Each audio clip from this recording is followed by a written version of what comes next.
안녕하세요. 오늘은 한국의 자유주의자들이 박근혜 대통령에 대해 가지고 있는 부정적 시각에 대해 탐구해 보겠습니다. 한국에서 자칭 자유주의자라고 하는 분들은 거의 박근혜 대통령에 대해 부정적인 시각을 갖고 있습니다. 경제민주화, 단통법 등 자유시장 경제에 반하는 정책을 폈다는 게 그 부정적 시각의 골자입니다. 그런데 제가 봤을 땐 박 대통령이 그다지 사회주의적 정책을 적극적으로 도입한 것도 아닌데 도대체 왜 한국의 자유주의자들이 박근혜 대통령에 대해 박하게 평가를 할까요? 저는 이 주제를 시리즈로 방송할 예정이고 한국의 대표적이라고 할 수 있는 자유주의자들이 박근혜 대통령을 바라보는 시각이 왜 이렇게 부정적인지 나름대로 분석해 보겠습니다. 오늘 다룰 첫 번째 인물은 소설가이자 경제평론가인 복거일 씨입니다. 이분은 2016년 11월 3일 그야말로 언론이 앞다투어 가짜뉴스를 보도하고 촛불 시위대의 마녀 사냥과 거짓 선동이 시작되던 때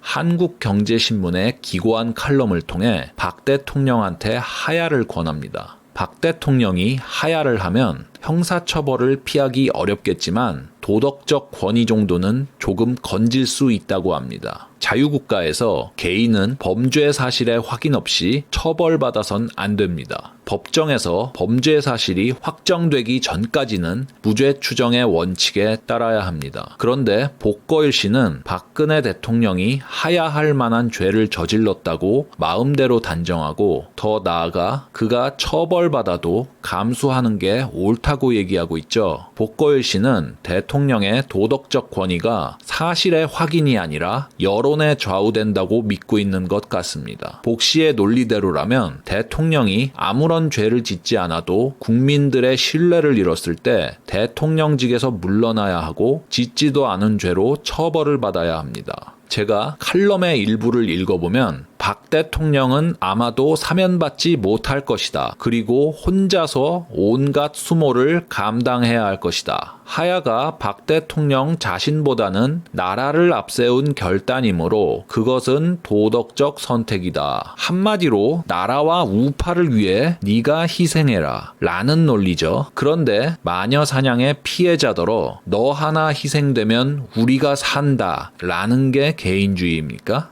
이분은 완전히 자유주의와 반대로 말을 하고 있죠. 자유주의에서 인정하는 희생은 누가 시켜서 하는 게 아니라 개인 본인의 의지로 하는 희생입니다. 복거일 씨처럼 타인에게 희생을 요구하는 것은 자유주의 정신에 부합하지 않습니다. 복거일 씨의 이 칼럼은 자유주의가 아니라 개인이 공동체를 위해 희생되어야 한다는 집단주의에 부합합니다. 그래놓고 여기 보십시오. 박 대통령이 경제민주화를 공약으로 삼았기 때문에 대선 투표가 시작되기도 전에 우파가 진 것이라고 박 대통령을 2번 죽이는 문장으로 마무리하셨네요. 이분이 왜 이런 말을 했을까요? 물론 경제민주화가 자유주의의 원칙에 어긋난다는 것은 사실입니다. 그런데 정말 이분이 박 대통령의 경제민주화 때문에 이런 독설을 날리셨을까요? 저는 아니라고 생각합니다. 아니라는 증거를 제가 보여드리겠습니다. 자, 여기 홍준표한테 우파가 고마워해야 한다는 말을 했어요. 또 한국경제신문에 기고한 복거일 씨의 칼럼입니다. 제가 읽어드리겠습니다. 자신이 배출한 대통령이 탄핵을 당한 정치적 폐허에서 자유한국당은 대통령 선거를 치렀다. 그래도 홍준표 후보는 필마 단기로 20%가 넘는 지지를 받아 문재인 후보의 득표가 50%를 넘지 못하게 막았다. 이게 뭡니까? 완전히 쪽수 논리죠. 그런데 쪽수 논리로 가면 선거의 여왕이었던 박근혜 대통령을 당할 자가 있습니까? 2012년 총선과 대선은 한나라당 보좌관이 선관위 서버를 디도스 공격하다가 걸려서 한나라당의 참패가 뻔히 예상되었습니다. 그런데 박 대통령이 비대위원장으로 등판해서 총선에 승리했죠. 그 후에 좌파 후보 단일화를 한 문재인을 100만 표 차이로 꺾고 과반인 51 51.6%로 득표했죠. 홍준표 씨가 얻은 득표율의 2배가 넘습니다. 그런데 복 씨는 박 대통령이 대선에서 이긴 건 투표하기도 전에 우파가 진 것이고 홍준표가 20% 좀 넘은 걸 우파 모두가 고마워해야 한다고 얘기합니다. 자, 경제 민주화 가지고 박 대통령에게 비수를 꽂은 복거일 씨, 홍준표가 뭘 공약한 줄은 알고 고마워하셨나요? 최저임금을 10,000원 가까이 올려야 한답니다. 이게 문재인의 소득주도 성장과 뭐가 다릅니까? 밑에 반값 아파트 정책? 홍준표는 이게 좌파 정책인 것도 알고 있습니다. 그런데도 뭐라고 합니까? 국익에 도움이 된다면 좌파 정책을 받아들일 수 있다잖아요. 홍준표의 머릿속에는 자유주의의 원칙이라는 게 조금이라도 있는 것 같습니까? 박근혜 비난할 때는 자유시장 논리 내세우다가 홍준표 찬양할 때는 어설픈 쪽수 논리 들이댔는데 둘 다 말이 안 된다는 게 드러났죠. 제발 자유주의와 쪽수 논리 둘 중에 하나라도 제대로 하시기 바랍니다. 복거일 씨가 박 대통령을 싫어하는 이유가 최소한 경제민주화는 아닌 게 증명된 겁니다. 인정하시죠? 정리하겠습니다. 언론의 거짓 선동과 온갖 유언비어에 넘어간 자유주의자 복거일 씨는 박근혜 대통령에게 희생을 요구했습니다. 이 행위는 집단을 위해 개인의 희생을 요구한 것으로서 자유주의의 원칙에 부합하지 않습니다. 또한 자유주의자 복거일 씨는 박근혜 대통령이 좌파 정책을 공약으로 내세웠다는 것만으로 그를 폄하했지만 최저임금이 10,000원은 돼야 한다고 하고 국익을 위해 좌파 정책을 마다하지 않겠다는 홍준표에 대해서는 대선에서 20% 넘게 득표해줬다는 것만으로 우파 국민이 고마워해야 한다고 말합니다. 결론적으로 복거일 씨가 박근혜 대통령을 비하하는 이유는 박 대통령이 좌파 정책을 공약해서가 아닙니다. 복거일 씨는 원래 박근혜를 싫어했고 좌파 정책은 박근혜를 비하할 하나의 구실일 뿐이라는 게 맞습니다. 다음 편은 공병호 씨에 대해 다루도록 하겠습니다.